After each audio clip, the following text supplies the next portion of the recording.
पिछले सप्ताह हम लोगों ने धूमधाम से मनाई वासुदेव की लीलाओं का अमृत आनंद की लीला। श्रीमद् भागवत की कथा निरंतर चल रही है, आप उसका भी अमृत पान कर रहे हैं। और सदा की भांति वेद गंगा में हम सब एकत्र हुए हैं। वेद की इन अमृत धाराओं में आपको अपना स्वरूप पढ़ने को मिल रहा है। और जैसे हम वेद में पढ़ रहे हैं, हमने देखा कि लीला ग्रंथों में भी हमको हमारी ही कहानी गुरुकुल में ऋषिगण दिखलाते हैं। आत्मा ही कृष्ण है, आत्मा ही लीलाधाम है, आत्मा ही राम है, जो आज भी हमारे जूठे अन्न को हमारी देह में रक्त में बदल रहा। मैं बड़े विस्तार से इन कथाओं के माध्यम से भी उस सत्य को पढ़ा।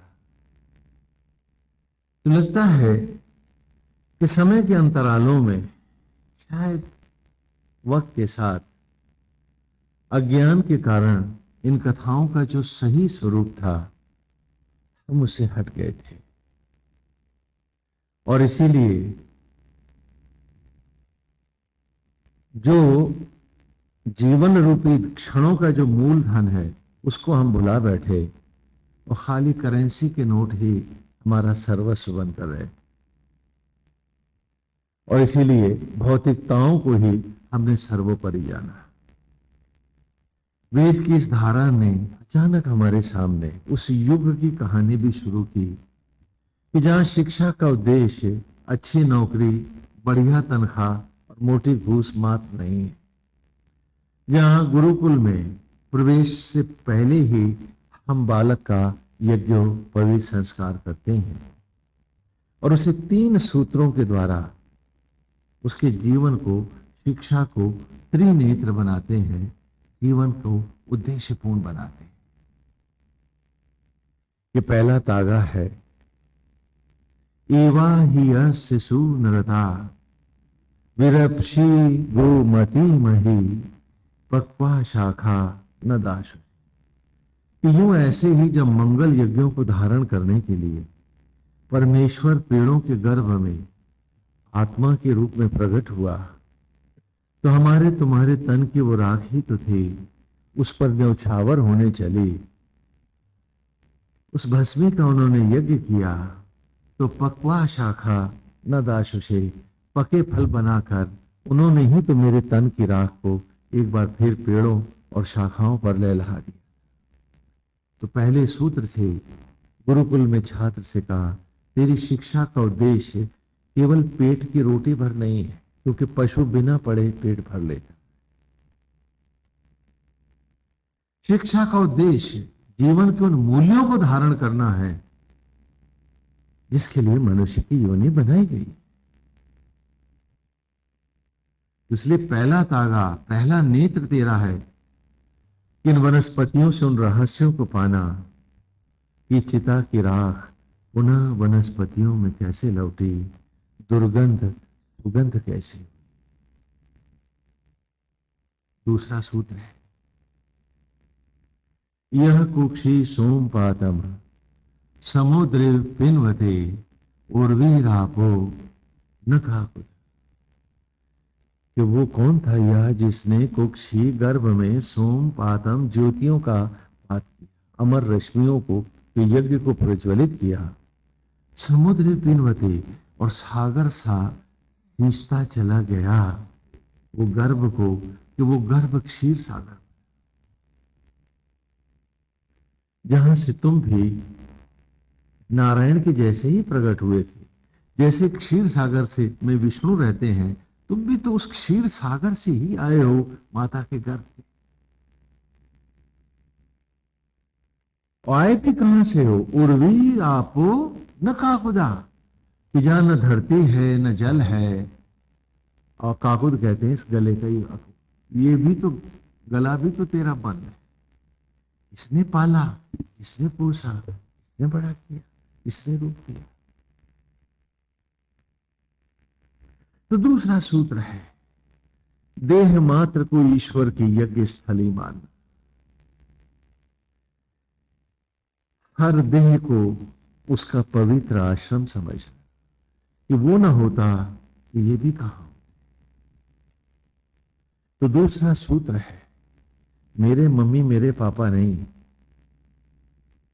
प्राणी मात्र में अपनी ही आत्मा का, अपने ही स्वरूप को देख कि तुझको बनाने वाला ही इन सबको बना रहा है।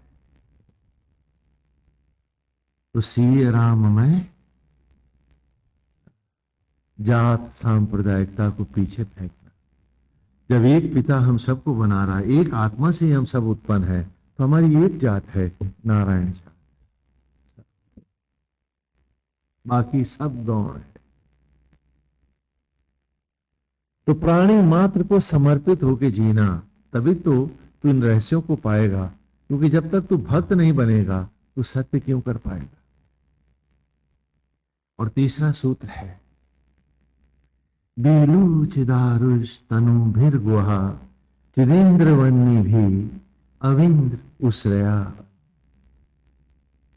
कि बीलू चिदारुष, 10 इंद्रियों को उत्पन्न करने वाली, बीलू कहते हैं जो 10 बच्चों की मां हो, तो 10 इंद्रियों को उत्पन्न करने वाली, चिदारुज, चित माने मन को ज्योतिर्मय बनाने वाली, वन्नी भी जो अग्नियां हैं, जो सोम रश्मियां हैं,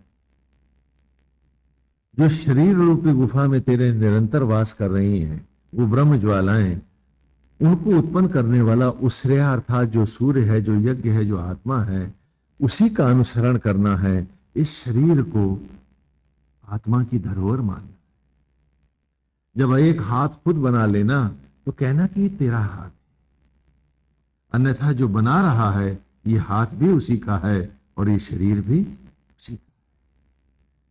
तो मैंने आपको बताया कि गुरुकुल में बच्चों को पढ़ाने के लिए हमने मंदिर बनाए। मंदिरों का आरंभ भी इसी सूत्र से हमें मिला कि मंदिरों की कल्पना, नाना प्रकार के मंदिरों की कल्पना क्यों। क्या हम छात्र को ही मंदिर में रूपांतरित करते हैं, डिपिक्ट करते हैं, उतारते हैं। कैसे कि उसकी पलथी के जैसा पहले प्लेटफॉर्म चबूतरा बनाते हैं मंदिर का, जैसे बैठता है ना टांगे तो, फिर उसके धड़ के जैसा, शरीर के जैसा ही उस पर गोल कमरा रहता है। मंदिर की कल्पना करो, पलथी के जैसा चबूतरा बनाऊं, धड़ के जैसा गोल कमरा है, सिर के जैसा गुंबद लगा दूं और उस ब्रह्मचारी बालक की जटाओं की जूड़े का कलश ऊपर बना दूं, जूड़ा बना दूं गुंबद के ऊपर, तो क्या बना? मंदिर। मंदिर बन गया। आत्मा जैसी ही प्राण प्रतिष्ठित मूर्ति है और जीव रूप पुजारी। तो तीसरा तागा, इस शरीर को परमेश्वर का सबसे पुनीत मंदिर बना, एक ईमानदार पुजारी की भावना से इस शरीर को धारण करने के हित में है। क्योंकि आज यदि ईश्वर के द्वारा दी इस छोटी सी धरोहर को भी तुम ईमानदारी से नहीं धारण कर पाए, तो कल वो परमेश्वर, वो सत्ता, वो शक्ति तुम पर विश्वास भी क्या करे। यदि तुम कहो कि वो नहीं है तो ये भी तो झूठ होगा, क्योंकि कोई तो है जिसने तुम्हें बनाया, तुम अपनी मर्जी से नहीं आए। तो वो जिसने तुम्हें बनाया है और जो कुछ उसने तुमको बनाया है वो तुम्हें अपना आप को भी बनाना नहीं आता है। एक हाथ बनाना तुम्हें आज भी नहीं आता है, तो कोई तो है जिसने तुम्हें बनाया, और तुम्हारी मां को भी उंगली बनानी नहीं आती।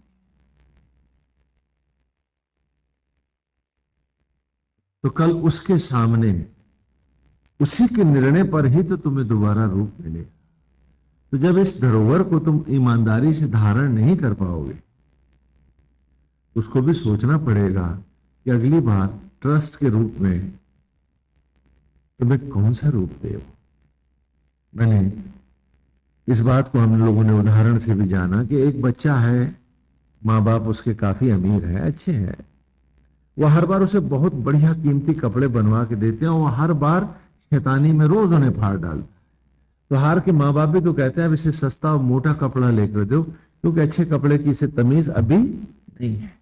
तो अगर उस पिता ने भी यही सोच लिया तो ये न मस्तिष्क होंगे, ये न बुद्धि होगी, न ये रूप होंगे, वो भी इस कपड़े को जब सस्ता करेगा तो पशु बना के खेत में ही तो तुम्हें खड़ा करे, क्योंकि इस कपड़े को पहनने के भी तुम्हें तमीज नहीं आई। तो गुरुकुल में छात्र को इन तीनों तागों का जनेऊ कराते समय आचार्य गुरु उनको पूरा का पूरा विस्तार दे कि वे 3 तागे न समझना, इनको प्रतीकात्मक धारण करा करके मैं तुम्हें जीवन के सत्य का दर्शन कराने जा रहा हूं। कारण कि अगर तुम अपने शरीर के साथ तुम अभी ईमानदार नहीं हो तो तुम पत्नी के साथ, परिवार के साथ ईमानदार कैसे? जो अपने को धोखा दे रहा है, जो अपना नहीं सगा है, वो किसका होगा सगा? यूं 3 तागों का जनेऊ शिक्षा को त्रिनेत्र करके हमने उससे कहा कि ये हम तुम्हें धनुष प्रकार पहना रहे हैं, गांडीव की तरह। क्यों? कि 10 इंद्रियों के अर्जन से अर्जित जीव को ही मैंने अर्जुन कहा है महाभारत। समय आने पर हम आपको महाभारत से भी पूरी कथाओं के साथ, ऋचाओं के साथ चलेंगे, जिससे महाभारत के प्रति भी, जो उस महाकाव्य के प्रति आपके मन के संदेह हैं, वो दूर हो जाए। एक युद्ध महाभारत हुआ है, वो अपनी जगह है, लेकिन ये महाकाव्य गुरुकुल शिक्षा में छात्रों को उनके संपूर्ण जीवन को पढ़ाने के लिए लीला के रूप में हमने इस महाकाव्य को ग्रहण किया है। भगवान वेद व्यास जैसे अनुपम ऋषि ने इसकी रचना करी और हमें प्रदान किया। तो हम बच्चों को महाभारत के प्रत्येक पात्र को उनके जीवन में ही ढालकर उनके टोटल स्वरूप को, उनके संपूर्ण जीवन को हम उन्हें पढ़ाते थे, जैसे वेद की ऋचाओं में आज आप पढ़ रहे हैं। तो वेद को पढ़ाने के लिए ही लीला कथाएं, महाभारत आदि ग्रंथ। तो 10 इंद्रियों के अर्जन से अर्जित ये जीव को ही मैंने अर्जुन बनाया है। शरीर ही रथ है जिस पर ये जीव बैठा हुआ है। आत्मा श्री कृष्ण ही सारथी है, जो आज भी इस रथ को, शरीर रूपी रथ को सांस और धड़कन से चलाते हैं। यज्ञोपवीत धनुष है, गांडीव है और मायाओं का महासमर महाभारत। हमें कभी भी झूठ और असत्य के साथ नहीं जुड़ना है। सत्य आत्मा है, उसी के साथ जुड़कर एक होकर के चलना। और इस प्रकार 3 तागों का जनेऊ कराकर, गांडीव को धारण कराकर उसे मैं मंत्र देता हूं, जिसे गुरु मंत्र कहते हैं। उसकी भी हमने चर्चा की है। गायत्री मंत्र है जो, है ना, ओम भूर्भुवः स्वः तत्सवितुर्वरेण्यं भर्गो देवस्य धीमहि धियो यो नः। ओम अर्थात धारण, सृजन और संहार के यज्ञों के द्वारा ब्रह्मा विष्णु महेश रूपी जो ओम है, जो क्या भू, वही जो यज्ञ के द्वारा, भू माने उत्पत्ति को करने वाला है, चिता की राख को जीवंत शिशु बनाने वाला है। भुवा उत्पन्न किए हुए को धारण करने वाला है, सांस और धड़कन से पुनः भस्मी से अन्न बनाकर तुम्हारा पेट भरने वाला है। उस यज्ञ के लिए मैं तुम्हें ये जनेऊ धारण करा रहा हूं। तो ओम भूर्भुवः, और वो है कौन? स्वा, स्वा माने आत्मा है, वो जो आत्मा होकर तुम सब में प्रतिष्ठित।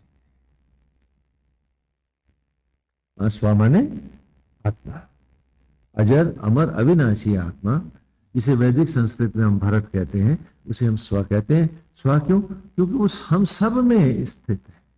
इसीलिए जब हम आत्मस्थ होते हैं तो उसके लिए शब्द है स्वस्थ, स्व धन स्था। आजकल हाँ चैतन्य हुए तो कह दिया स्वस्थ हुए, नहीं, स्वस्थ शब्द का सही प्रयोग आत्मस्थ होने से, है ना। तो स्व माने आत्मा, वो परमेश्वर जो धारण, सृजन और संहार की यज्ञों द्वारा भस्मी को चैतन्य धाराओं में, जीवन में लाने वाला है वो। अभुआ जो चैतन्य हुए उस जीव का पालन पोषण और भरण करने वाला है, धारण करने वाला। अश्वा जो आत्मा होकर हम सब में प्रतिष्ठित रहने वाला है, तत्सवितु, सवितुर का सर्ग हो गया, तत्सवितु संधि विच्छेद हुआ। ऐसे सूर्य के समान तेजस्वी आत्मा का वरेण्यम मैं वरण करता। वरण करने का अर्थ है उसके साथ जुड़ना। आजकल योगा आप लोग करने लगे हैं, हाँ, कहने लगे स्वामी जी मुर्गासन, कुकुटासन, म्यूरासन लगा लिया, योगा क्लासेस ज्वाइन कराए। हमने कहा फिर सर्कस का जोकर तो नारायण हो जाएगा और गांव का नट तो साक्षात परमेश्वर। क्या बात है, बड़े बुद्धिमान हो। युज धातु है, योग माने जुड़ना। 2 से 2 का योग करो, योग फल क्या है? फिर भी योगा, ये कहां से आ गया तुम्हारा? हा? पानी से चीनी का योग करो, यौगिक क्या बना है? तो योगा का अर्थ है, योग का अर्थ है वरेण्यम, उसका वर करना, जुड़ जाना, एक हो जाना। तो वो सांस जो आई है तो इससे वो तेरी ही होकर जाएगी बाहर। वो क्षण जो दिया है तूने, मैं कोरे दम्भ और मिथ्याभिमान के लिए, फूलिश ईगोज और फॉल्स वेनिटीज के लिए मैं जीवन के क्षणों का सर्वनाश नहीं करूंगा। वो क्षण जो दिया है तूने वो तुझ में ही जाएगा, वो असत्य नहीं। खुद बना लेता तो मन चाहा गंवा भी देता। अपने हर दम्भ को हर सत्य पर बिठाकर उसको सत्य के वस्त्र भी पहना देता। क्योंकि जब हर सांस उधार की है, हर क्षण तू दे रहा मुझको, अरे अब नहीं जाना तुझको, तो कब जाऊंगा? तो तत्सवितुर वरेण्यम, ऐसे तेजस्वी आत्मा का मैं वरण करता हूं, अर्थात पूरी तरह से समर्पित होकर उसके साथ अद्वैत करता हूं, पूरी ईमानदारी और निष्ठा के साथ अपने ही अंतर से जुड़कर जीऊं। भर्गो देवस्य धीमहि धियो यो नः प्रचोदयात्। जो मेरा संपूर्ण ज्योतियों, जीवन ज्योतियों का भरतार है, तू नहीं है तो सांस धड़कन नहीं है, और देवत्व की ओर भी, मोक्ष भी देने के लिए तू ही अजर अमर है। तू जानता है अजर और अमर क्या होता है, तुझसे जुड़ूंगा तभी तो अमर हो पाऊंगा।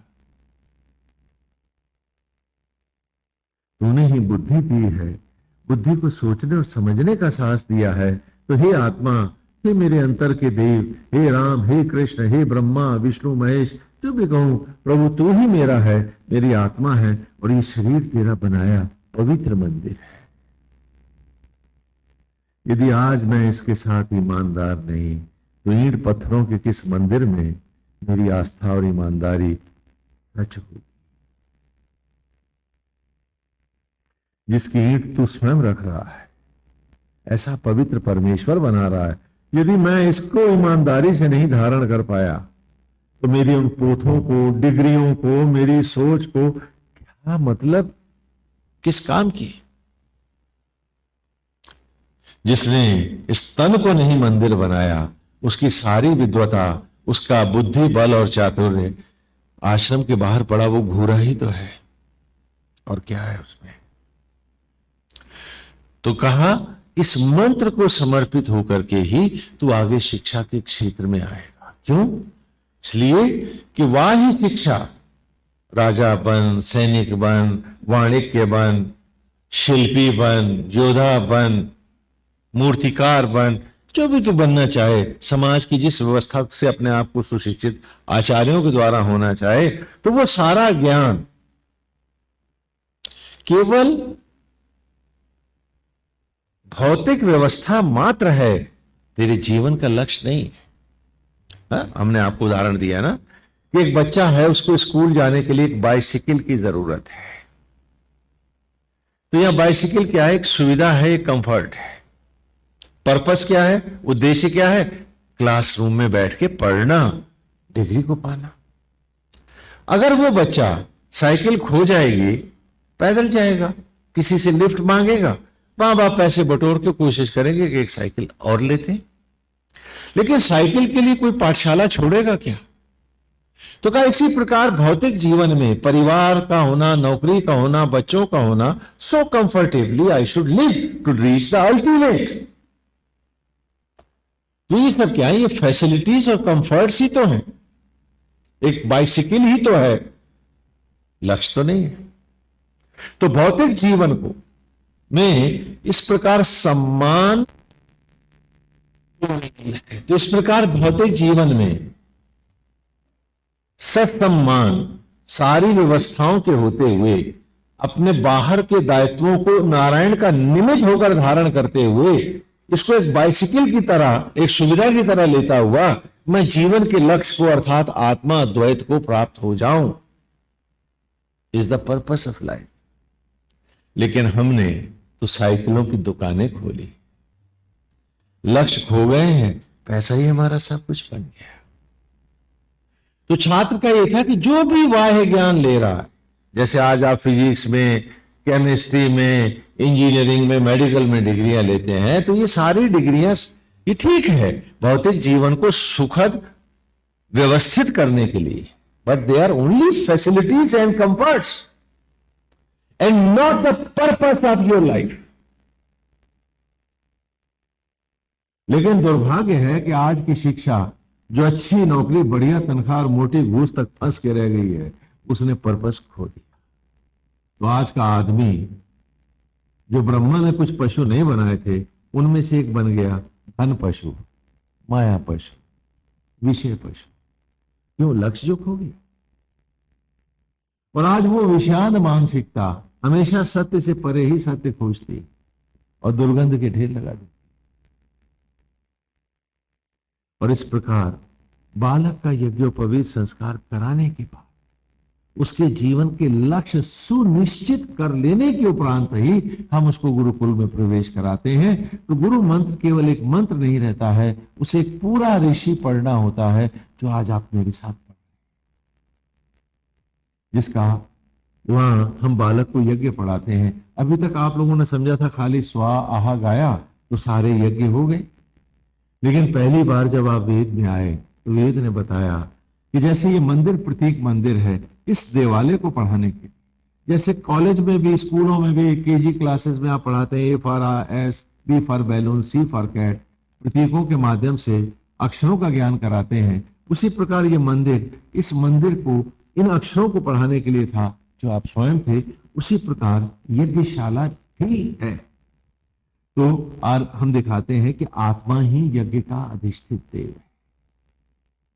और यहीं से वेद का आरंभ हुआ था कि अग्निम ईले पुरोहितम यज्ञस्य देवम ऋत्विजम भूतारम रत्नधातम। हाँ, कि जो बाहर आचार्य बैठे हैं, इनको जो यज्ञ कराने आए हैं, इन्हें आत्मा की भांति धारण कर। अग्निम अर्थात प्रलय के देवता शंकर है ये। पुरोहितम संपूर्ण सचराचर को तत्व रूप, ज्ञान रूप प्रकट करने वाला ब्रह्मा है ये। ऋत्विजम और उन्हीं बिंदुओं को सृजन के द्वारा अणुओं को बटोर करके भस्मी के कणों से पुनः जीवंत खिलौने, नाना प्रकार के जीवधारी मनुष्य आदि बनाने वाले विष्णु हैं। और ये कौन है? यही आत्मा का प्रतीक है तेरे, क्योंकि आत्मा ही धारण, सृजन और संहार के यज्ञ के द्वारा तुझे पुनः भस्मी की धाराओं से चैतन्य जीवन में लाया है। तो बाहर जो आचार्य आए हैं, इनको अपनी आत्मा की भांति ब्रह्मा के रूप में, विष्णु के रूप में, महेश के रूप में धारण कर, लेकिन बाहर के यज्ञ को इनको प्रतीक मान। सत्य रूप ब्रह्मा और विष्णु और महेश आत्मा होकर विराजमान है। ये पहला। तो अग्निम ईले पुरोहिता, धारण, सृजन और संहार के यज्ञ के द्वारा होतारम रत्नधातमम, यही तुझ पर न्यौछावर कर रहा है। यह आत्मा ही अधिष्ठित देव होकर, यज्ञ का आचार्य होकर तुझ पर धारण करता है। जीवन की स्वर्णिम उपलब्धियां होतारम न्यौछावर करने वाले हैं। रत्नधातमम, जीवन के सारे रत्न धातुएं, जीवन के अमूल्य क्षण इस आत्मा के द्वारा ही तो प्राप्त हैं। इन्हें इस आत्मा से अद्वैत कर, अर्थात वरेण्यम का वर्ण कर। तो इस प्रकार पहले सूक्त में हमने बड़े विस्तार से इस तत्व को पाया 9 ऋचाओं में। और जब दूसरे सूक्त में आए तो हमारे सामने फिर प्रश्न उठा कि आचार्य के साथ एक और है, उपाचार्य भी तो है, ये कौन है? हमेशा यज्ञ में 2 लोग होते हैं, है ना। आजकल एक भी आ जाते हैं, क्योंकि अब वो निमित्त यज्ञ भी नहीं होते, अब तो औपचारिकता यज्ञ होते हैं, निभा रहे हैं, इसलिए एक भी आ जाता है। लेकिन नियम ये है कि आचार्य के साथ एक उपाचार्य होता है जिसे हम अच्छा वाक कहते हैं। तो कहा ये जो उपाचार्य आए हैं ये कौन है? तो कहा दूसरे सूक्त में अब इनका वर्णन कर। यवायवायाहि दर्शते मे सुमारम कृता तेषाम पाहि श्रुति हवम। ये क्या है? ये प्राण वायु की तरह है, प्राण है। जैसे शरीर में आत्मा के साथ प्राण है, उपाचार्य प्राण वायु की तरह उपाचार्य। भगवान राम के दूत कौन है? हाँ, सीरियल आ रहा है ना आजकल, हनुमान जी। और हनुमान जी को क्या कहते हैं? पवन सुत। तो जहां आत्मा को यदि हम राम कहें तो फिर प्राण वायु को भी तो पवन सुत बन के आना है। हाँ? तो कहा वायवाया ही दर्शते में सोमा अलंकृता तेषाम पाहि श्रुति हवा। कि प्राण वायु ही यज्ञ का उपाचार्य है। तो बाहर जो उपरित्विज आए हैं, आचार्य के साथ उपाचार्य आए, उन्हें अपने प्राणों की भांति धारण कर। तब तीसरे सूक्त में हम आए, तीसरे सूक्त में हम आए और मैं जानना चाहा कि यज्ञ की जो वेदी है, ये ब्रह्म अग्नि, ये जो ज्वाला प्रकट कर रहे हो, पवित्र अग्नि जो आप प्रकट कर रहे हो, ये सब क्या है? तो तीसरा सूक्त आरंभ हुआ। अश्विना यजवरी ऋषो द्रवत पाणी शुभस्पति गुरु भुजा जनासिका। ये ब्रह्म ज्वाला ही यज्ञ की ज्वाला है। मेरी आत्म अग्नियां ही यज्ञ की ज्वाला हैं। यही इंद्रा हैं, यही ब्रह्माणी हैं, यही सरस्वती हैं, यही नवदुर्गा। क्यों?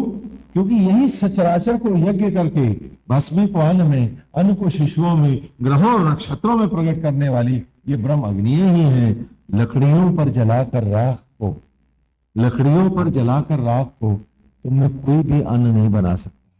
बना सकते क्या? और अन्न को लकड़ियों पर जलाकर कोई भी बालक नहीं बना सकते। जब तक इन ब्रह्म ज्वालाओं में वो यज्ञ नहीं होता, उसे अगला जन्म नहीं मिलता। इसलिए बाहर ये जो ब्रह्म ज्वाला हमने प्रज्वलित की है, ये उस मां भगवती देवी का स्वरूप है। यही वो गर्भ है जो नित्य है और कुंवारा है, और इसी से सचराचर प्रकट होता है। अश्विना पुरुदंससा नरा शरीरया धिया कृष्णया वनतम गिरा। कि नारायण को भी, कृष्ण को और भगवान राम को भी जब प्रकट होना होता है, हे ब्रह्म ज्वाला तू ही बनती है देवकी, तू ही बनती है कौशल्या। क्योंकि संपूर्ण जड़ चेतन सचराचर को हे ब्रह्म अग्नि तू ही तो आत्मा होकर संपूर्ण सचराचर में धारण करती। तो कहा कि जो बाहर अग्नियां देख रहे, इन्हें अपनी ब्रह्म ज्वालाओं के रूप में जानो। बाहर प्रतीक है, भीतर सत्य है। और तब सामग्री क्या है तो चौथे सूक्त में, और यजमान क्या है वो भी हमने जाना। तो चौथे सूक्त का आरंभ हुआ था। स्वरूपकृत्नो मूर्तये सुदुघामे गोदुहे जुहुमसि देवी देवी। यह संपूर्ण सगुण साकार को प्रकट करने वाले कलाकार और आत्मा होकर अपने ही खिलौनों में फंस जाने वाले, मूतय माने बंधने वाले, आत्मा होकर वो हम सब में बंधा है ना। हाँ, जुड़ने वाले, हे कृष्ण, हे गोदू है, हे ग्वाले, हे गोविंद, जो मसी देवी देवी। तेरी उस सुंदर छवि को, उस कांतिमय छवि को मैं क्षण क्षण घट घट चिंतन करने लगे। हाँ, यहाँ जीव गोपी है, आत्मा गोपी है। इसलिए कहा जितने कृष्ण उतनी गोपी, क्योंकि जहां जहां जीव है वहां वहां आत्मा भी तो है।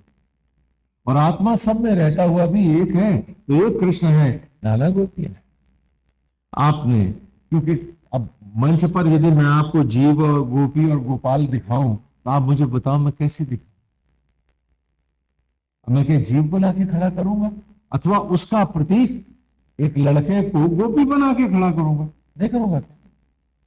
और आत्मा को जब मुझे यहां मंच पे दिखाना होगा तो आप मुझे बताओ ना, तो कैसे दिखाऊं? जाहिर है एक लड़के को आत्मा का प्रतीक कृष्ण बना के ही तो खड़ा कर, तो आप प्रतीकों में फंस गए और वो पढ़ाने के लिए जो उद्देश्य था वो तो गया खो। कल ने कबूतर खरबूजा गोभी जी, कबूतर काका का पढ़ भाई,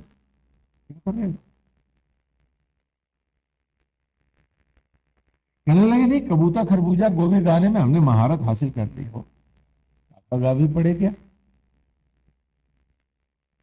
अब पिछले 1000-1200 साल यही सब हुआ, और हजारों लाखों सालों से, करोड़ों साल से, राम जाने कब से ये वेद यूं ही हम गुरुकुल में पढ़ाते रहे हैं। गुलामी के अंतरालों में जब ऋषि तपस्वी मारे गए, वहीं से आप भ्रमित हुए और ऐसे हुए कि कल को मेरे को लगता है कि आप लोग स्कूलों में भी जाके आरती करोगे, झंडे गाड़ोगे वहां और परिक्रमा करोगे, पाठशाला के लड़कों से कहोगे घर चलो अब तो डिग्री मिल ही जाएगी। यहां पढ़ने को आओ, समझने को आओ। ये कभी पाठशाला थी, कॉलेज था, ये आपके जीवन की को सुशिक्षित करने का एक मार्ग था, आपके जीवन को अमृतमय और कलापूर्ण बनाने का एक बहुत ही सुंदर पुण्य स्थली थी, ये तप स्थली थी। आपको समझाने के लिए था। हाँ? तो कहा तन ही सामग्री है और जीव ही यजमान है, हम सब यजमान, और ये शरीर हमारे ही तो सामग्री है, क्योंकि ये सामग्री भस्मी के कणों में ही जब यज्ञ हुई तो ये सामग्री ही तो अन्न बनी थी, और यही सामग्री पुनः जब ब्रह्म ज्वालाओं ने पुनः यज्ञ किया किसी माता के गर्भ में, तो इसने शिशु का रूप पाया, हमारी देह का रूप पाया। ये सामग्री जब तक ऐसी ब्रह्म ज्वालाओं में तप और साधना के द्वारा मेरे भीतर यज्ञ नहीं होगी, मेरा उद्धार कैसे होगा।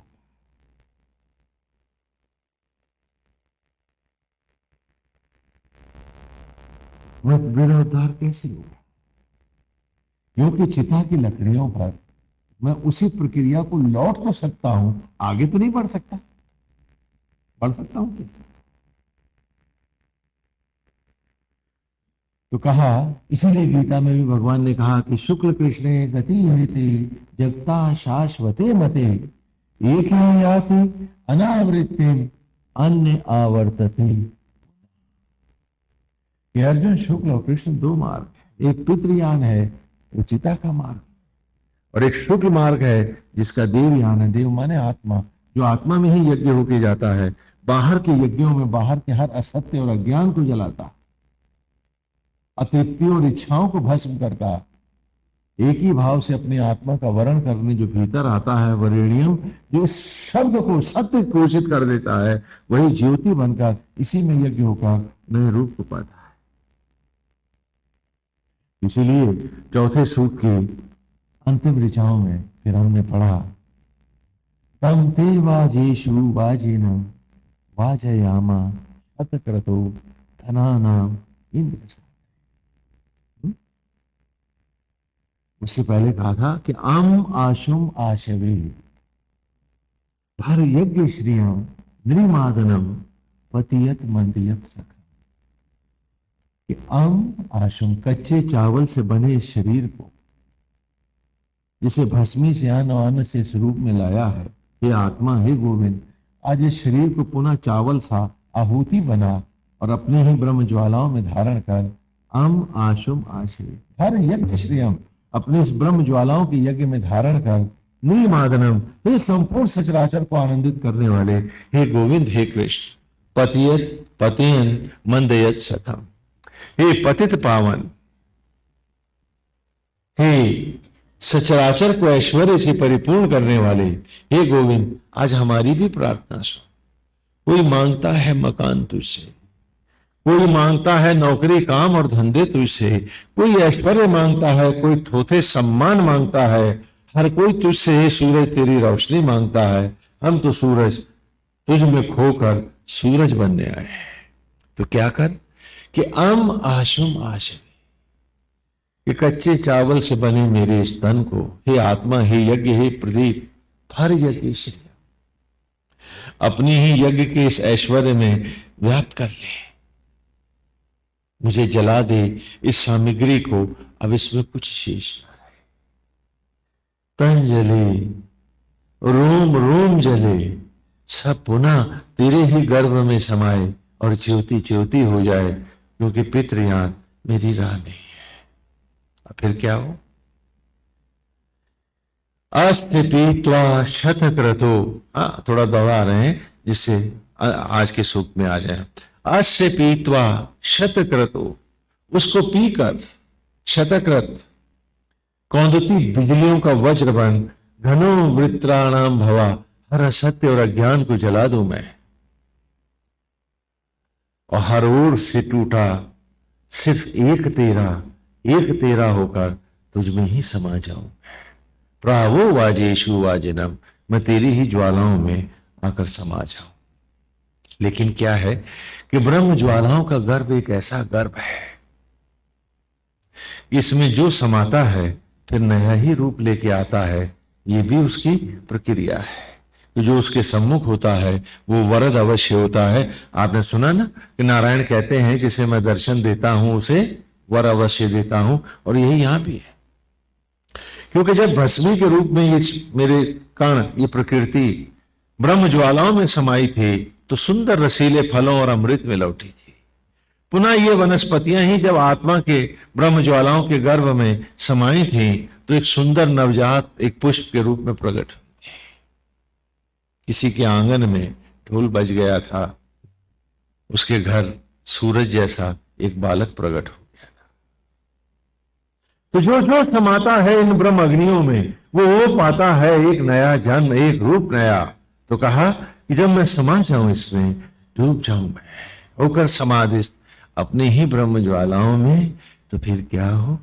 तम ते वाजेशु वाजिनम, तब तेरे ही उन ज्वालाओं के गर्भ से ही ज्वालामयी ही अंबे प्रकट हो। विष्णु वाजयामा, महाविष्णु से सुंदर एक शिशु नवजात, बड़ा कोमल, वाजयामा, और शतक्रतु, और ज्योतियों की ऐश्वर्य से भरपूर रुद्र की जैसा प्रलयंकर शक्तिशाली, धनानाम इंद्र सातये, और ज्योतियों के, अमर ज्योतियों के ऐश्वर्य से परिपूर्ण हो वो एक ऐसा जन्म हो, एक ऐसा जन्म। क्योंकि हे अंबे तू ही तो मुझे लौटाती रही है, तेरी ही ज्वालाओं में तो मैं क्षण क्षण पलता रहा हूं। तू ही मां है, आत्मा ही पिता है, सचराचर में वही तो मां बाप है हम सबके। जैसे मंच पर लड़के अभिनय करते हैं, दशरथ और कौशल्या बनते हैं, वाह जगत तो रिहर्सल का मंच है, हम सब निमित्त मात्र ही तो माता पिता हैं। जिसे हाथ बनाना ना आया वो मम्मी कैसी, जो तन का एक रोया ना बना सका वो पापा कैसा। सब निमित्त ही तो हैं, बनाते तो तुम ही हो, खिलाते तुम हो, पालते तुम।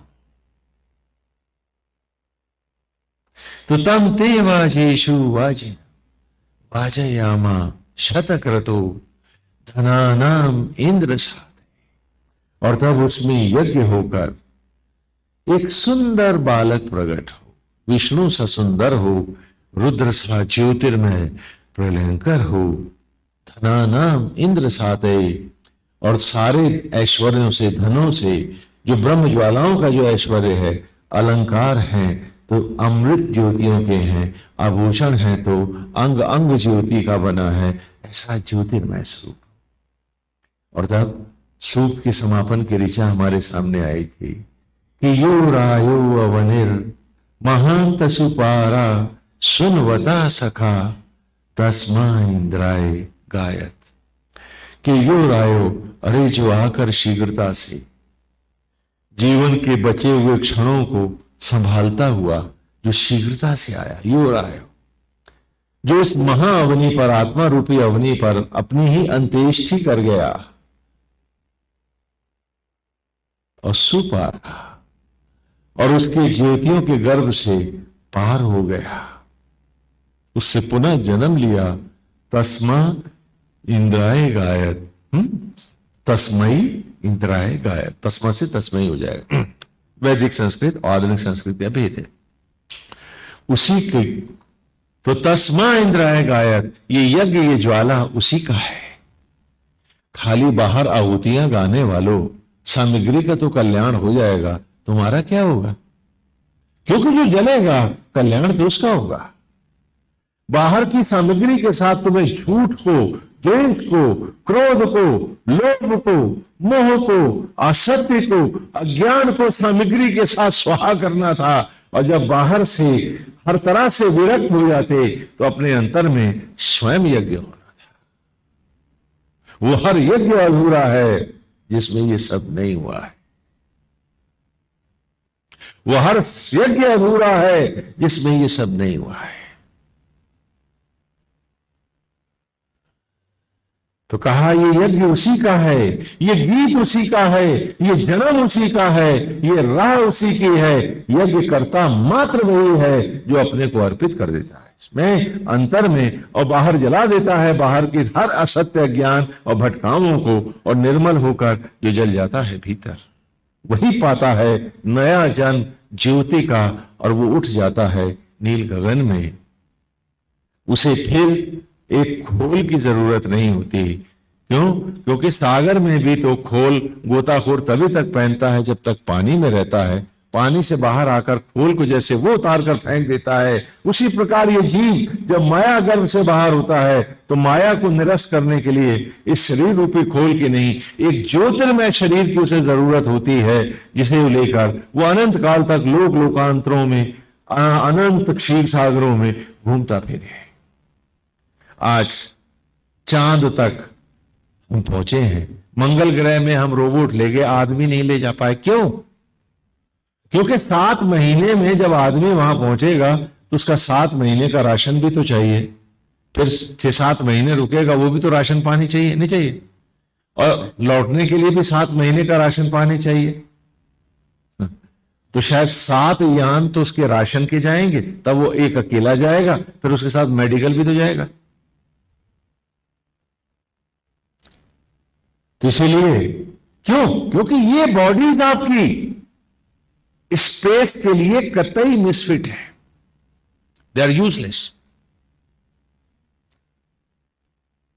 और ना जरूरी है।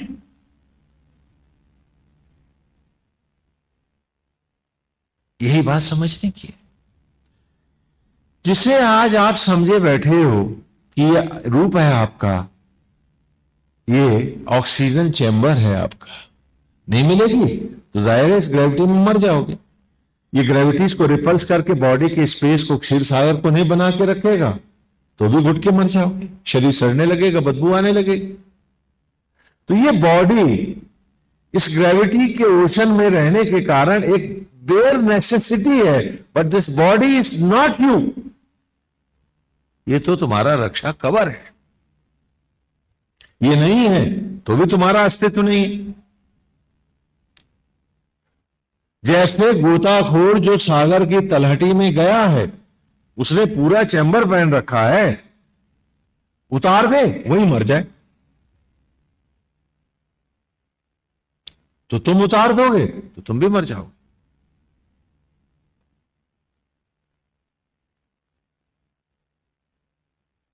इसलिए, लेकिन है तो ये खोल ही। और कितनी बढ़िया बात है कि हम सब एक दूसरे को नहीं पहचानते हैं।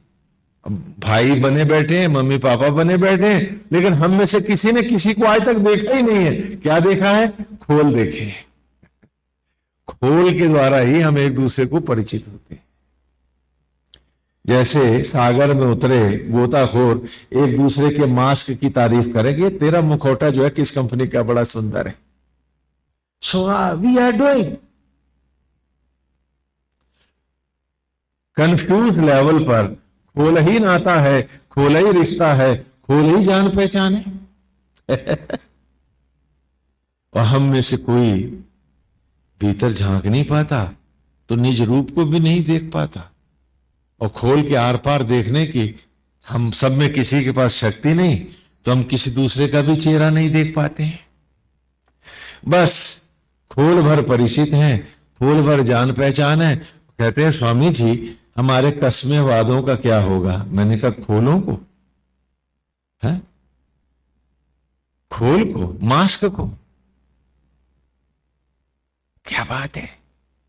और वहां सारे ईमानदार है, और वो आत्मा जो तुम्हें क्षण क्षण पाल रहा है, पला रहा है, जो तुम्हें बुद्धि और विवेक दे रहा है, जो इसने तुमको एक उद्देश्य भर के लिए यहां बुलाया है, उसके साथ कोई ईमानदारी नहीं है, कोई मतलब नहीं है तुम्हारा।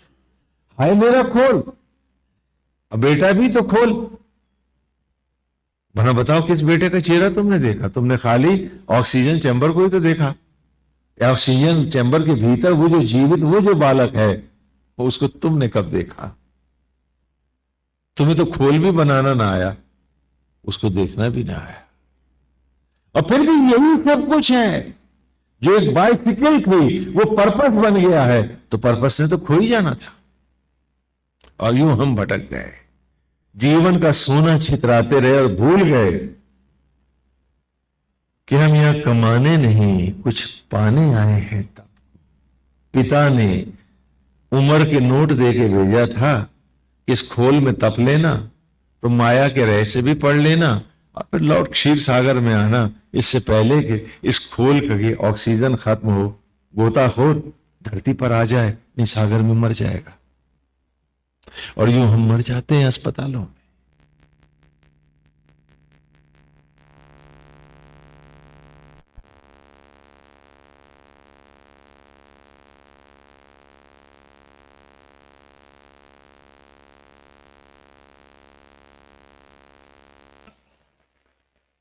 वक्त के साथ ये खोल हमें मार देता है। खोल ही नाता है, खोल ही रिश्ता है, खोल ही भाई है। क्योंकि खोल के अंदर हम में हर कोई जो बैठा है, वो खोल से बाहर निकल नहीं सकता। निकले तो उसका अस्तित्व खत्म। और देखने वाले के पास खोल के बाहर खड़े जीव को देखने की आंख ही नहीं है। कैसी विचित्र लीला है। तो कहा यो रायो अवनिर महांत सुपारा सुनवता सखा तस्मा इंद्राय, कि जो आकर शीघ्र अपनी इस आत्मा रूपी अवनी पर लाइफ के पर्पस के साथ बाहर के जगत में अपने हर निमित्त धर्म को यथा ईमानदारी से विरक्त भाव से धारण करता हुआ स्थिति प्रज्ञ होकर आत्मा के साथ जुड़ता चला गया। ये नहीं कि बस के लिए मेरी मम्मी और पापा है, यही सब कुछ है, तो मेरा तो अस्तित्व ही नष्ट हो जाएगा। लेकिन आज हम साइकिलों की तीलियां बनाना चाहते हैं, पहिए बनाना चाहते हैं, पढ़ने नहीं जाना चाहते। आज साइकिल ही हमारा सब कुछ है, सुविधाएं ही हमारा जीवन है, सब कुछ है। तो हम सब असुर राज कंबंधित हो गए हैं, जिनके सर खो गए हैं, पेट और पेट की भूख ही सब कुछ रह गई। यही समझने की बात है। और आज अगर वो भस्मी को अन्न में बदलना बंद कर दे, इन वनस्पतियों के बीच में वो सत्ता यज्ञ समाप्त कर दे, तो हम सब करोड़ों रुपया लेकर के भी एक रोटी खाने को तरस जाएंगे। बना आज भी वही रहा है, और हमारे दम है कि हम ही सब कर रहे हैं। इसलिए 5वें सूक्त का जब आरंभ हुआ, इस यज्ञ को पढ़ाने के बाद 5वें सूक्त में अब यज्ञों के रहस्यों को और खुला कर रहा है, वो एक राह दिखा रहा है। कहा आत्वेता निषीदत इंद्रम अभी प्रगायत सखाया स्तोम वासा। आओ, अरे तुम आओ, शीघ्रता से बैठो पास, अपने भीतर जाओ। इस खोल के भीतर भी तो एक संसार है जो तुम, और जो सचराचर में है, ऐसा कुछ नहीं है जो तुम में नहीं है। ग्रहों जैसे ग्रह हैं, नक्षत्रों जैसे नक्षत्र हैं, और हमने विस्तार से जाना है कि हमारा मस्तिष्क नेचर ने जो बनाया है वो क्या है। हर लोक है, काल है, और संपूर्ण सचराचर को बनाने वाला परमेश्वर भी आत्मा होकर बैठा है भीतर, और तुम भटक रहे हो बाहर। तो कहा आत्वेता, आकर शीघ्रता से निषीदत, निषीदत माने बैठना, बैठ गए। इंद्रम अभी, अपने ही ब्रह्म अग्नियों के सम्मुख आ बैठ जा, क्योंकि वो तेरा मित्र, वो सखा, वो गोविंद आया हुआ है भीतर तेरे। सखाया है वो, स्तोम वासा, संपूर्ण यज्ञों को धारण करने वाला आत्मा तेरे भीतर विराजमान है। तो क्यों भटक रहा है बाहर? क्यों देख रहा है बाहर? अभी कृष्ण की लीला में हम लोग उसी की चर्चा कर रहे थे। तो राधा जी जब गोपियां आई कि राधे वो तो चले गए गोविंद, तुमने तो कहा था वो कभी नहीं जाएंगे। तो श्री राधा ने कहा पगली वो गए नहीं, हमें भक्ति का अगला चरण पढ़ाने गए हैं। कि जब तक वो बाहर था हम भी तो बाहर भाग रहे थे। उसे न घर में बुला पाती थी न बिठा पाती थी, हम तो खुद ही बाहर भाग।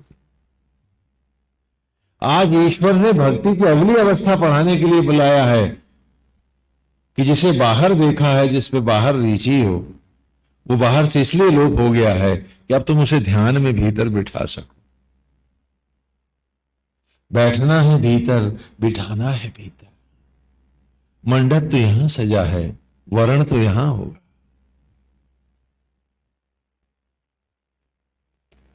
तो कहा वो इसीलिए कृष्ण बाहर से लोप हो गए हैं, जिससे वो हमारे और करीब हो सके, हमारे भीतर बैठ सके, हमें उनके लिए भटकना ना पड़े। तो आत्मा को कृष्ण का रूप दो और उसे भीतर से बाहर जाने मत दो। जहां तुम भी भीतर जाओ, न तुम बाहर जाओ न वो जाए, अब उसे वहीं पाओ। और बाहर निकलो तो उसके संग कि क्या, कि सारा संसार ईश्वर में है। क्योंकि आत्मा ना हो तो इनमें सब ये भस्मी के ढेर ही तो होंगे, इनमें मनुष्य कौन होगा और मैं ही कहां होऊंगा। तो जो सत्य है उस सत्य के साथ जियो, तब कहो कि तुम सत्यवादी हो, न कि थोथे दंभ। क्योंकि जिसके आचरण में सच नहीं, जिसके विचार में सच नहीं, जिसकी मान्यता में सच नहीं, अगर वो कहता है वो झूठ नहीं बोलता है, तो पहला झूठ तो यही है कि वो बोल रहा है सच नहीं। क्योंकि सत्य जब नारायण है, हम सब मानते हैं, तो फिर हम उससे जब जुड़ के जीते हैं तभी तो सच होगा। और जब उससे हट के हम विषय में, वासना में, क्रोध में, ईर्ष्या में, बदले के भाव में जी रहे हैं, तो हम झूठे हैं न कि सच्चे। भले हम सच बोलते हो, भले हमने कभी झूठ ना बोला हो, लेकिन वो रिलेटिव ट्रूथ को मैंने ट्रूथ नहीं कहा है। जिसके एक्शन में, जिसकी डीड में, जिसकी थिंकिंग में, जिसकी बिलीफ में सत्य नहीं है, वो कभी सच नहीं बोलता है। तो कहा आत्वेता निशीरत इंद्रमभि प्रगायत सखाया स्तोम वहासा, कि चल भीतर अपने। वो तेरा सखा, सचराचर का मालिक होकर के भी जो ग्वालों का दोस्त है, हर जीव का साथी है, वो सखा है, वो कम्यून है, छोटा बड़ा भी तो नहीं मानता वो। तेरी जूठन को ही आत्मा होकर रक्त में बदल रहा है, तो तेरा जूठा खाना भी आत्मा होकर ग्रहण करता है। ऐसा अद्भुत है। वो तो शबरी की हर जीव मां तो वो शबरी जानता, सबकी जूठन को रक्त में बदल रहा है और कोई फीस नहीं ले रहा, कोई मतलब नहीं है उसका। ऐसे आत्मा से के भी यदि तू विपरीत है, तेरा कोई सत्य नहीं है। तो इस धरती का सबसे बड़ा झूठ अपने में स्वयं है। तो आज उसके पास बैठ, उसके साथ जी, वरेण्यम उसका वर्ण कर। खाली ये मंत्र गाने से कुछ नहीं होगा, मंत्र को जीवन बनाना होगा, आचरण में उतारना होगा। 3 तागे डाल देने से तुम में कोई ब्राह्मण नहीं होगा। अज्ञान को शूद्र कहा है, और जो यज्ञोपवीत को ज्ञान के द्वारा आचरण में, विचार और व्यवहार में धारण नहीं करता है, वो ब्राह्मण भी शूद्र है। क्योंकि जन्मना कोई व्यवस्था नहीं है। जब आप पैदा होते हो तो हम सबके सूतक मनवाते हैं, 12 ही मनवाते हैं। और 11 वर्ष तक जब तक जनेऊ नहीं होता ब्राह्मण के घर, आप सब शूद्र कहलाते हैं। यज्ञोपवीत धारण करने के बाद ही मंत्र कर सकते हैं, वेद पढ़ सकते हैं। ये क्यों कराते हैं? ये बताने के लिए कि अगर तुम जन्म से किसी दंभ को धारण मत करो, जिसके आचरण और व्यवहार में ब्रह्मत्व नहीं है, वो ब्राह्मण नहीं है।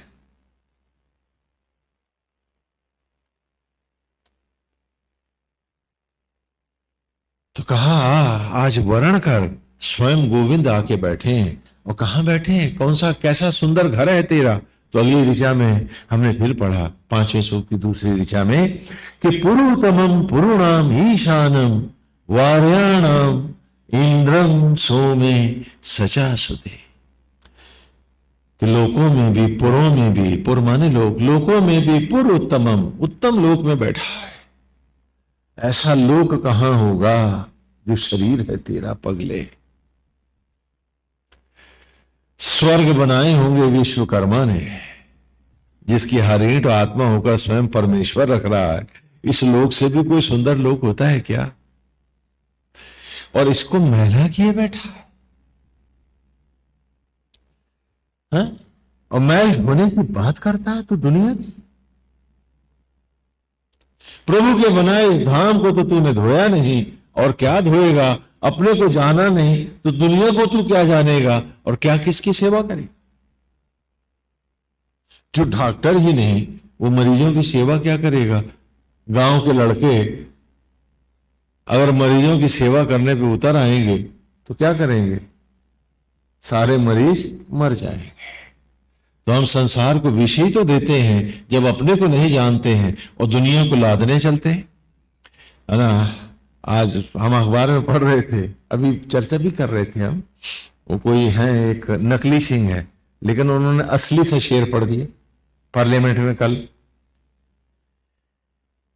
कि एक नाग ने एक नेता को डसा, नेता तो ताकतवर हुआ, नाग चल बसा।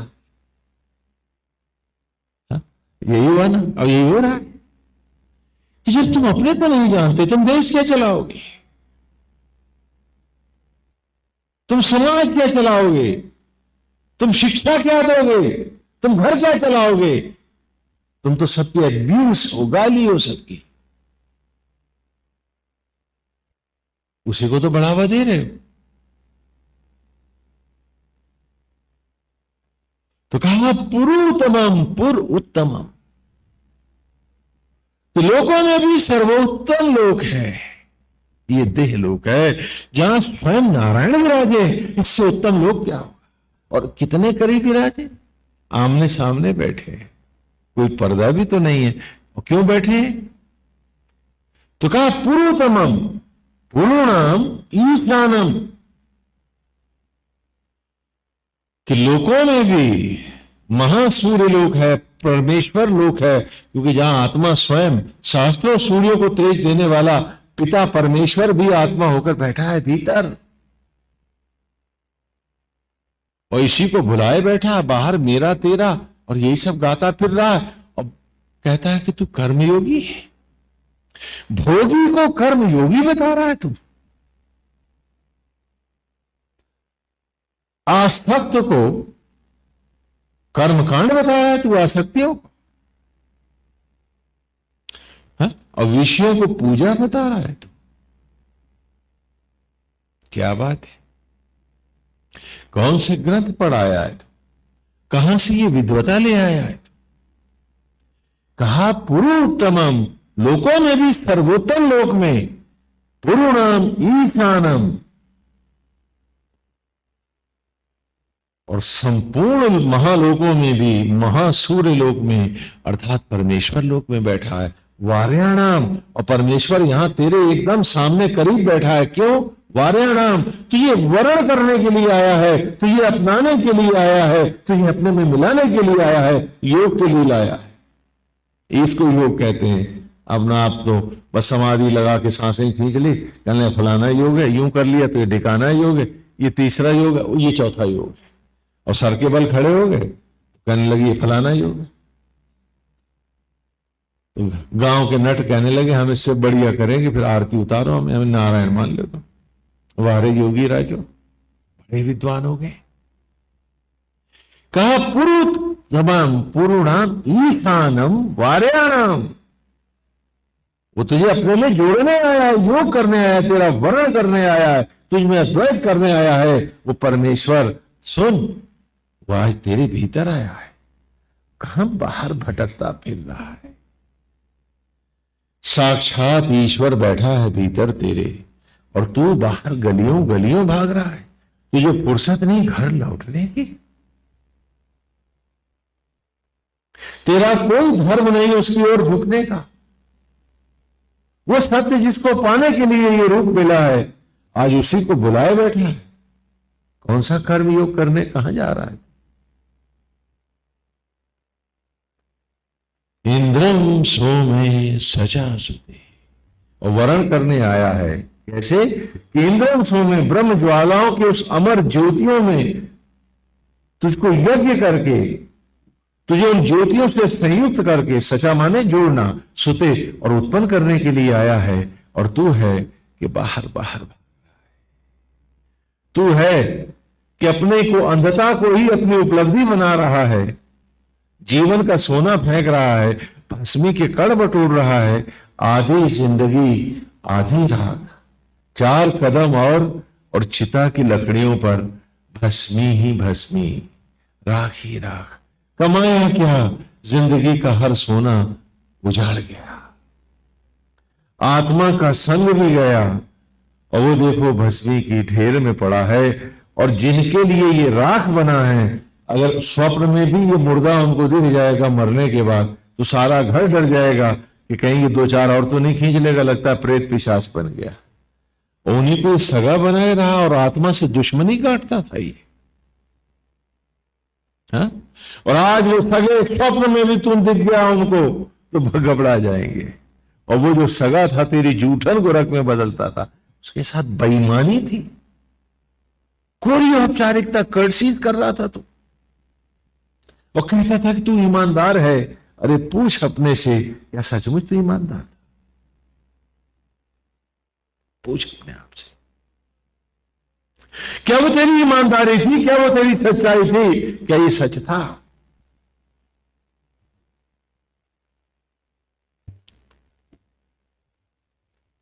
कहा तू बच सकता था और आज भी बच सकता है, तो अगली ऋचा में कहा साघानो योगा भुवस राहेशा पुरंध्याम गमत बाजे भिरासाना। जैसे घने बादल गगन को मैला कर देते हैं, सूरज भी ढक जाता है और हो जाते हैं अंधेरे,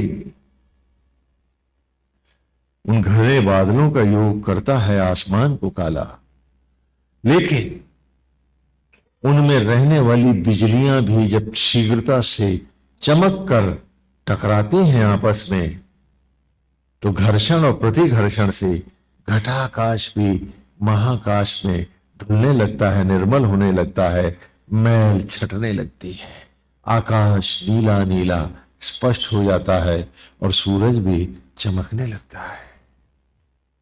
और सुन, उस मैल के लिए भी कोई दुखी नहीं होता, क्योंकि वो मैल जब बरसता है धरती पर तो यज्ञों के द्वारा वो कहीं तो सुंदर पुष्प बनता है, कहीं सीपी में वो जल मोती होता है और किसी के घर का शिशु बन जाता है।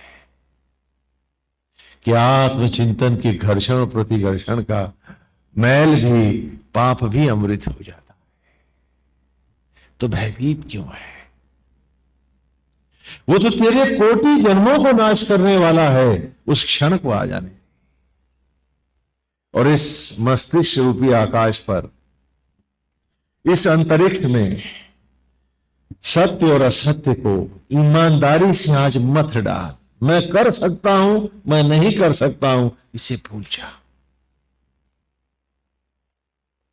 पूछ कि सच क्या है। और इस घर्षण और प्रतिघर्षण में जो तेरे अज्ञान छटेगा वो भी किसी के लिए अमृत होगा, क्योंकि जिस राह से गुजर जाते हैं ऐसे योगी, ऐसे संत, वो अमृत की राह हो जाती है, वो मैल नहीं रहता है।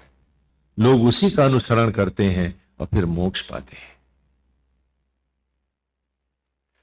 तो खुद को सुधार और दूसरों की राह हो जा। आज आप सब कहते हो कि आपकी औलादें स्वामी जी आपके कहने से बाहर हैं, भटक गई हैं स्वामी जी। भूल जाते हो कि तुम्ही ने भटकाया था। जब यज्ञोपवीत को शिक्षा का स्वरूप देकर मैं बच्चों को पढ़ाता था तो सचराचर उनका घर होता था, पर्यावरण, पेड़ों को वो मंदिर मानते थे, नदियों की वो पूजा करते थे, प्राणी मात्र में वो अपनी आत्मा का दर्शन करते थे। तो सारी दुनिया उनके ख्यालों में, उनके घर में रहती थी। और शरीर को मंदिर मानते थे तो आकाश भी झुकता था उनके लिए, इतने बड़े घर होते थे उनके। और आज अच्छी नौकरी, बढ़िया तनख्वाह, मोटे घूस वाले जनेऊ में आज आप बच्चे को क्या पढ़ाते हो? ये तेरे मम्मी पापा हैं, बाकी सब पराए हैं। तो छोटा सा घर होता है, संकीर्णता ही उसका जीवन होता है, संकीर्णता के लिए ही वो जीता है। तो जब बड़ा हुआ, शादी हुई, पत्नी आई, तो वो बड़ी विनम्रता से ही कहता होगा आपसे, मुझे नहीं पता, कि पिताजी आपने जो मेरा घर बनाया था उसमें मम्मी पापा ही तो मेरे थे, बाकी सब तो पराए थे। तो अब जब बीवी आ गई है, जगह दो की है, तो मम्मी घर से निकलेगी कि पापा? तब आप कहते हो औलाद नालायक होगी। तब आपको याद नहीं था कि अरे नालायक, तूने ये घर इतने छोटे क्यों बनाए थे? इन्हें इंसान क्यों नहीं रहने दिया था? इन्हें पिशाच क्यों बना दिया था? और जब बच्चा हुआ तो प्राणी बढ़ गए, तो कहा जो बाकी हो वो भी घर से निकल जाओ। तो ये छोटे घर क्यों बनाते हो इतने, कि कल को धक्के मार के भगा दिए जाओ तुम भी वहां से? क्यों नहीं उन्हें बताया था कि वो एक ही पिता परमेश्वर है, वही हम सबको बनाने वाला है, वही सचराचर का स्वामी है, वो एक है और हम सब एक हैं, एक ही पिता की संतान हैं, हम सब भरत खंड के भारत हैं। भारत माने सबका भरण पोषण करने वाला, भारत माने उस बनाने वाले पिता के पुत्र, अर्थात ईश्वर की औलादे हैं हम सब, क्योंकि वही बना रहा। व्यापक घर होते, बड़े विचार होते, जब संकीर्णताएं ना होती तो तुम भी तो दुखी ना होते। मेरा तेरा पहले पढ़ाया, अरे वो चाचा का माल है, वो हमारा कैसे ले सकता है? उसके बाद जब बेटा बड़ा हुआ तो उसने कहा वो चाचा जो था मेरे पिता का भाई तो था, तो जब वहां भाई भाई में बजी तो मैं कैसे नहीं बजाऊंगा? फिर आप चिल्लाते क्यों? काम में भी तो यही किया था। आपने कब किसको क्षमा किया था? और जो आप करोगे बच्चे वही तो आचरण में करेंगे। क्यों? क्योंकि मटीरियल ही आपका सब कुछ था, पिता था, माई था, बाप था, सब कुछ था। आत्मा आपका कोई नहीं लगता था और ईश्वर से भी आपका कोई रिश्ता नहीं था, और उसी में आप कर्मयोगी बन रहे थे। हा? क्या बात है। अगर ईश्वर भी किसी ऐसे कर्मयोग पे उतर आया होता तो आप में से किसी के घर औलाद ना होती, क्योंकि पैसे लाओ तो ले जाओ, मर जाते आप सब। उसने तो कोई पैसा ना लिया, उसने तो सांस की कोई कीमत ना मांगी, उसने तो धड़कन के लिए आपसे कुछ मांगा नहीं, फिर आप क्यों ऐसा कर रहे थे? किसा घानो योगाब वर्ष राहे सा पुरन ध्यान गमत वाजे भेरा साना। और अब आज की ऋचा में आ जाएं, पहले उसी को ले लेते हैं। आज की ऋचा है सुत पावने सुता इमे शुचेयो यंति वीतये सो मासो दध्याशय। कि हे ब्रह्म ज्वाला, सुता उत्पन्न करने वाली, हे ब्रह्म अग्नि, तुमने इस परम पवित्रता को पुत्र के रूप में कैसा सुंदर बना के उत्पन्न किया। इमे शुचियो, कैसे तुमने पवित्र किया हे मां। वो जो दुर्गंध थी पेड़ों के नीचे पड़ी हुई, जो त्याज्य मल था, वो भी सुगंध बना, और उस दुर्गंध को भी तुमने जब यज्ञ किया तो पावन फलों में, सुगंधित पुष्पों में, रस में, पवित्रता में उन्हें लौटा दिया। इमे शुचियो, ऐसे पवित्र किया, यंति वीत है, जो तुमने व्याप्त हो गए भस्मी के कारण, दुर्गंध के कारण, वो सड़ी हुई खाद। ऐसे ही जब हम कलुषित व्यक्ति भी, हे मां, हे ज्वाला, हे ब्रह्म अग्नि तुझे अर्पित हुए, तप के द्वारा हमने कहा कि मां आज हमारे भी कलुष को धो दे, अंबे आज हमारे भी पाप जला। तो हम जो पुत्र थे जब तुझ में दोबारा समाये तो इमे शुचियो, ऐसे पवित्र किया तूने, यंति वीतये, जो तुम में व्याप्त हो गए, सो मासो दध्याशिरा, कि जैसे ज्योतियों के ज्योतिर्मय गगन से, क्षीर सागर में से अचानक सूरज ऊपर को उठता दिखता है, वैसे ही ये जीव, हे ब्रह्म ज्वाला, तेरे गर्भ में पवित्र होकर एक ज्योतिर्मय बाण सा उठा और नील गगन की हर ऊंचाइयों को भेदता हुआ अपने ही स्वस्थ लोक को, जो इसका घर था, उसको प्राप्त होने लगा, ऊपर उठने लगा। उठा तो उठता चला गया। फिर मायाएं उसे रोक ना पाई, सीमाएं तोड़ गईं, काल ने भी सर झुकाया और वो भी ध्रुव की तरह काल के माथे पर पांव रखकर अनंत हो गया। वो भी युधिष्ठिर की तरह स्वर्गारोहण कर गया। तो सुत पावने सुता इमे शुचि, कि हम जैसे कलुषित व्यक्ति जो आसक्त जगत के कलुष में ही भ्रांतियों के, भ्रमों के सिद्धांतवाद पैदा करके अपनी आंख पर काली पट्टियां बांध रहे हैं, जैसे गांधारी बांधती है अपनी आंख पर, हम भी तो बांध रहे हैं छोटू से सूडो सिद्धांतों की, तर्कों और प्रमाणों की, जबकि सत्य वहीं खड़ा है कि सत्य एक आत्मा है जिसके हटते ही मैं, मेरे विचार, मेरा रूप, सब कुछ असत्य हो जाता है और चिता की लकड़ियों पर भस्मी के कणों में खो जाता है, सब झूठ हो जाता है।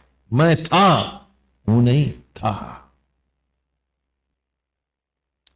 मैं कब तक हूं? जब तक ये आत्मा है। तो जब तक सत्य है तब तक मैं हूं। जब ये सत्य गया तो मैं सत्य हुआ करता था, अब तो असत्य है। और फिर भी उसको झूठा करके, उसे अलग करके मैं बड़ा सत्यवादी बना घूमता। ऐसे कलुषित मति वाले भी, हे अम्बे, हे ज्वाला, जब तेरी ही ज्वालाओं में प्रवृत्त हुए, आत्मा ने जब बैठकर यज्ञ किया, प्राण जब उपाचार्य बना और अपने आप को सामग्री बना, मैंने जीव रूप सामग्री जलाया और पुनः अपने को भी जब ज्वालाओं में अर्पित किया, तो यंती वीतय, इस प्रकार जब मैं अपने आप को तुम में बिता गया, तो इन्हें सोचियो, ऐसे तूने पवित्र किया कि पवित्र आकाश ने भी मुझे अंगीकार किया, कहा तुम्हें आने का अधिकार है, और मैं एक सूरज सा उठता चला गया। पाप न था, कलुष न था, मैल न थी, स्वयं विधाता ने मुझे स्वीकार किया था और पवित्र आकाश में मुझे जीने का अधिकार दिया था। तो खोल की भी तो जरूरत न थी, क्योंकि मैं माया के जल से ऊपर जो आ गया था, अपनी धरा पा गया था। इमे शुचे। इसी ऋचा को प्रथम सूक्त में भी हमने एक दूसरे ढंग से गाया है कि उक्त्वाग्ने दिवे दिवे दोषावस्तर दिया वयम नमो भरन एमसी। पहले सूक्त की 7वीं ऋचा है। उपत्वा अग्ने, व्याप्त हो गए तुम में, हे आत्मा, हे अग्ने। कौन? उपत्वा अग्ने, कौन? हम सब। कौन हम सब? दोषावस्था धिया वयम। दोषावस्था माने कलुषता के, वस्था माने बिस्तर पर सोने वाले। कौन? दोषावस्था यानी कलंक के, कलुष के, भ्रमों के, भ्रांतियों के, असत्य के बिस्तरों पर सोने वाले। धिया माने बुद्धियों वाले जीव हम जब तुम में व्याप्त हो गए, अपने आप को हे आत्मा हमने तुम्हें समर्पित कर दिया, तो क्या हुआ? उपत्वाग्ने दिवे दिवे, तुम्हारी अमर रश्मियों में जब हम आपको समर्पित हुए, हे आत्मा, हे यज्ञ, तो दिवे अर्थात हम भी अमर हो गए, हम भी पवित्र हो गए। नमो भरन तैमसी, ऐसे भरतार, ऐसे भरत, हे परमेश्वर, हे आत्मा, हे यज्ञ, मैं आपको बारंबार नमस्कार करता हूं। ये पहले सूक्त की 7वीं ऋचा में भी हमने इसी ऋचा का विस्तार किया था, और आज भी है कि द्वार खुला है हम सब के सामने। चाहे तो अपने दंभ की जूठन बनकर, मैल ही मैल बनकर फिर इस धरती का भार बढ़ा दें। कृष्ण की लीला में भी हमने सुना कि जब असुरत्व बढ़ गया, धरा पर भार बढ़ने लगा, तो धरती ने पुकार कर कहा कि नारायण मेरा उद्धार कर। कहा था भार माया का नहीं है, हमारी कलुष का है। सुर और असुर की भी हमने व्याख्या की। सुर माने देवता, जो देवत्व से जुड़े शुभ विचार हैं वे सुर हैं, और जो शुभत्व से हीन हैं, जो अशुभ हैं, वो असुर हैं, है ना। सुर के आगे अ ही तो लगा है। आज सुर और असुर विचारों के बीच में अपने आप को पूरी ईमानदारी से हमें मांजना है, धोना है, अपने आप से पूछना है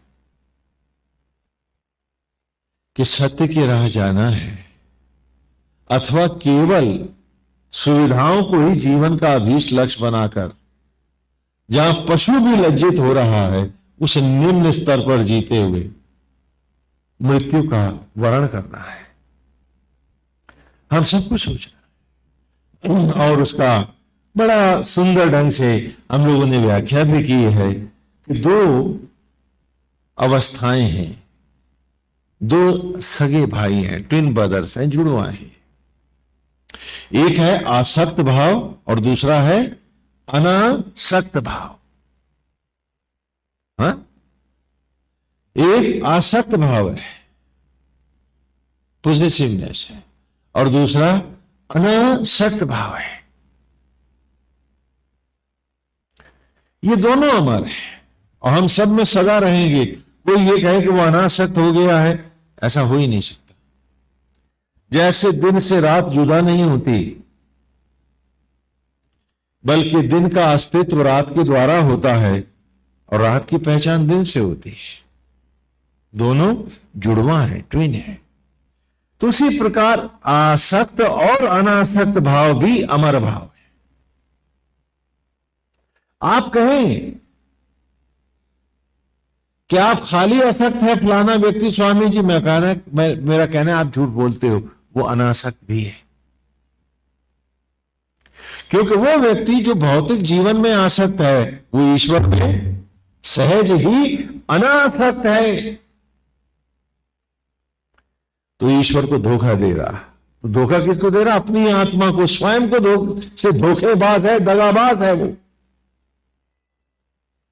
और वो आसक्त और अनासक्त दोनों भावों का सही प्रयोग नहीं जानता है, इसलिए विषयों में आसक्त हो गया है और ईश्वर की राह में अनासक्त बना बैठा है। वो पगला गया है, मति भ्रम है, भूल गया कि वो एक क्षण जीवन का जो भोग रहा है, जो दे रहा है, न तो तूने उसको जाना है, न क्षण बनाना ही सीखा है। कल जब तू भूखमंगा होगा, क्या तब तू जागेगा? जब सांसें नहीं होंगी, धड़कनें नहीं होंगी, तो तेरी अवस्था क्या होगी? तो क्यों पशु भी तो अपने को ऐसा धोखा नहीं देता जो तू मनुष्य होकर दे रहा अपने आप। तो क्या क्यों जो बाहर आसक्त है वो भीतर अनासक्त है, और जो ईश्वर में आसक्त हो गया है, जिसने अपनी आत्मा में ही सारी आसक्तियां उतार दी हैं, क्या आज तो इस रास्ते को ही लेके जाना है, तो बाहर के सुविधा जगत में वो अनासक्त है, स्थिति प्रज्ञ है, वो सचमुच सुख से जी रहा है। आप समझते हो कि स्वामी जी अगर हम बाहर आसक्त नहीं रहेंगे तो फिर हमें पैसे कैसे मिलेंगे? मैंने पूछता हूं, जब भीतर तुम अनासक्त थे तो तुम्हें सांसें कैसे मिलती थी? वो धड़कने कैसे दे रहा था? दे नहीं रहा था क्या? तो जो तुम्हें सांसें, धड़कने और जीवन का क्षण दे रहा है, अगर बाहर तुम उसके निमित्त बन के जियोगे तो तुमने कैसे सोचा कि तुम घाटे में चले जाओगे? हाँ, अभी तुम दुखी, चिंतित, शंकालु, ईर्ष्यालु, हाँ, छिद्रान्वेषी, क्रोधी, दंभी और कुसंगी बन के जी रहे हो। तब तुम सुख से, आनंद से जियोगे, और जो अब तुमने पाया है संभवतः इससे भी अधिक ही पाओगे। ईश्वर अनासक्त का मतलब यह नहीं कि तुम घर से भाग जाओ। अनासक्त का मतलब यह नहीं कि तुम परिवार को छोड़ दो। अनासक्त का मतलब है सब में उस ईश्वर का भाव लाकर, ईश्वर के प्रति आश्वस्त होकर, पूरी ईमानदारी से, निमित्त भाव से अपनी ड्यूटी करते हुए अपने आप को अंतरात्मा के साथ ही बांधे रहो। इसी का नाम योग है। क्या आत्मा के साथ जुड़ के जीने को ही चारों वेदों ने क्या कहा? योग। यही वरेण्यम है, हाँ, यही वार्याणाम है, हाँ, इसी को से अद्वैत संभव है। यही मार्ग है जिसकी चर्चा सभी ग्रंथों में, कि ऐसे भी तो जिया जा सकता है जैसे ब्रज की गोपियां जीते हैं, कि राधा ने उन्हें गोपाल दे दिया है, कृष्ण का एक रूप, कि इस बाल छवि को परमेश्वर बना लो और अपनी आत्मा को ये रूप दे दो, तो आत्मा तो तुम्हारे भाव को ही स्वीकारेगी। हाँ, अभी मैं एक मित्र को बता रहा था कि यहाँ बंदरिया हैं, हम उन्हें सुंदरी सुंदरी कहते हैं तो वो दौड़ती चली जाती है। अब बताओ उसने हिंदी कौन सी पाठशाला में पढ़ी, क्या वो जानती है? और कल को वही बंदरिया जब किसी दूसरे के घर चली जाएगी, चली गई है कहीं घूमने, हाँ, तो वहां वो उसका नाम कुछ और रख देंगे, रूपसी कहेंगे या भूरी कहेंगे। तो क्या जब वो भूरी भूरी करके बुलाएंगे तो क्या वो जवाब नहीं देगी? तो जब एक अनपढ़ गंवार अल्पज्ञ बंदरिया भी शब्दों को न जानते हुए भी उत्तर देती है, तो सर्वज्ञ आत्मा को जो रूप दोगे तो क्या वो सुनेगा नहीं तुम्हारी? जो सर्वशक्तिमान है, जो तुम सबको बुद्धि और विवेक देने वाला है। तो यहां केवल राधा जी उन्हें बताती हैं कि उसके सुंदर बाल रूप को, क्योंकि बाल रूप निर्मल है, निष्पाप है, इसमें आसक्त जगत नहीं, विषय वासना नहीं। मन को भोला बालक बना दो, मंजिल बड़ी आसान होगी, बड़े आसानी से बढ़ जाओगे आगे। तो गोपियों ने बाल कन्हैया की मनोहारी छवि को मन में धारण किया। गरीबी और अभाव में भी वो सुख से जीती है। फटे चीथड़े हैं तो भी अरे कन्हैया तो है, वही तन ढके, ये भाव तो है। जो काम कर रही है वो अपने कृष्ण के लिए कर रही है, उसे रोमांच हो रहा है। आपके घर नौकरानी नहीं आई है, आपको तकलीफ है, स्वामी जी आजकल तो काम करने वाली नहीं मिलती। अच्छा, मैंने पूछा ये सब निकम्मी है क्या? तो बुरा मान जाती। क्यों? तुम्हारे पास भाव नहीं है, इसलिए थक जाते हो। तुम दफ्तरों में काम करते हो, टूट जाते हो, जबकि लड़के तुमसे भारी काम करते हैं, क्रिकेट खेलते हैं, आनंद भाव से खेलते हैं, तो उल्टा फ्रेश होते हैं, थकते कहां है? क्यों? क्योंकि तुम जॉब को लाद रहे हो, एंजॉय नहीं कर रहे हो, तुम भार मान रहे हो उसको। और जब तक आसक्त जगत में रहोगे यही करोगे। और अगर उसको भी नारायणी सेवा मान लेते कि हम तो नारायण की सेवा कर रहे हैं, तो फाइलें तुम्हें थकाती नहीं, मैदान में भी तुम नहीं थकते। क्या है कि तुम्हारी सोच ही तुम्हारा विनाश और अभिशाप है।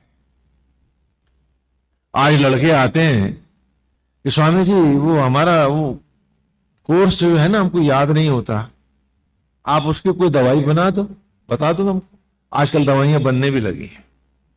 मैंने कहा अच्छा एक बात बताओ, जब फिल्म देखते हो तो सारी याद हो जाती है? बोले वो तो एक ही बार में। उपन्यास? बोले वो भी हो जाता।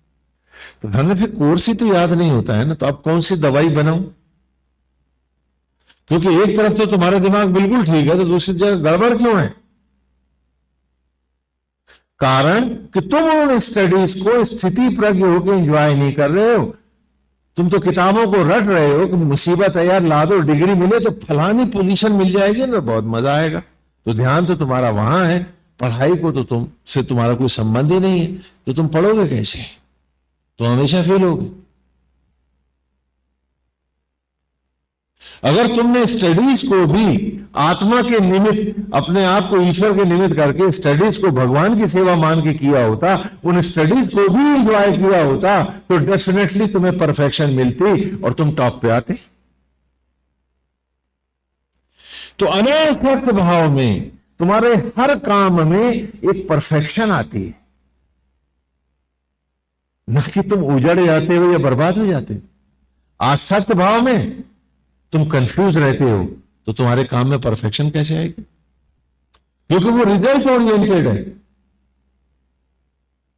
और इसे तप के रूप में करते। इसे यूं समझो कि मंदिरों में आकर के लोग इतनी मेहनत करती हैं, हाँ सब सफाई करेंगी, आश्रम में भी सब करेंगी, और पूछो स्वामी जी बड़ा आनंद मिल रहा है, और पूछो घर में अगर यही सब करना पड़े तो बाप रे, बदन टूट जाएगा, अगले दिन मेहरी चाहिए, नौकरानी चाहिए। नहीं, नहीं चाहिए क्या? तो दोनों जगह में फर्क क्या था? यहां तो काम और ज्यादा किया, वहां तो घर ही छोटा सा। तो फर्क क्या है कि यहां तुमने निमित्त होकर के आत्मस्थ भाव से जब काम किया तो उस काम को भी इंजॉय किया, तो कहने बड़ा सुख मिला स्वामी जी यहां सेवा करने। अगर तुमने घर को भी यही आश्रम बना लिया होता, नारायण का मंदिर बना लिया होता, इसी भाव से अगर तुम वहां सेवा कर रहे होते, तो क्या तुम थकती? क्या तुम्हें मेहरी की जरूरत पड़ती? तुम्हें नौकरानी चाहिए थी? फिर यही ब्रज की गोपियां समझती हैं, और यही राधा ने उन्हें पढ़ाया कि कहा उसको अपने भीतर बिठाओ और फिर उसी के निमित्त होके जियो, सुख में दुख में सब में जो कुछ है उसको अर्पित करो, और अपने कर्तव्य को पूरी ईमानदारी से ड्यूटी जानकर करो, क्योंकि ये तो कृष्ण के प्रति है, ये तो नारायण के प्रति हम कर रहे हैं। तो तुम्हें कभी भी थकान नहीं होगी, दुख नहीं होगा, पीड़ा नहीं होगी, किसी प्रकार का कष्ट नहीं होगा। जितना काम करोगी उतना तप बढ़ेगा, उतना आनंद बढ़ेगा। और साथ में, क्योंकि काम को ईश्वर के प्रति पूरे ध्यान से कर रहे हो, कि भगवान की सेवा है, लगन से करोगे तो उसमें महारत भी हासिल होगी, तुम्हें परफेक्शन मिलेगी, तो वो काम भी अच्छा होगा, तो हर चारों तरफ से तो लोग तुम्हारे प्रशंसा भी करेंगे, आशीर्वाद भी देंगे, तुम्हारा उत्साह भी चौड़ा होगा। तो अब आप बताओ, अनासक्त भाव को बाहर रख करके और पूरी तरह से आत्मा में आसक्त भाव को रखकर जीने में आपके काम धंधे में बढ़ोतरी होगी कि घटा आएगा? तुम्हारी नौकरी में ग्रीवांसेस घटेंगे या कि दुख बढ़ेगा? तो जब ये एक सुखद भाव है, प्रैक्टिकल एप्लीकेशन में आओ इसके। क्योंकि सनातन धर्म मरने पर भगवान मिलने की बात नहीं करता, कहता है जिसने जीते जी नहीं पाया वो मर के क्या पाएगा? ये गारंटी कौन देगा? हम इस बात में यकीन नहीं करते कि फिर वो आसमानों में जाएगा और फिर वहां ये होगा।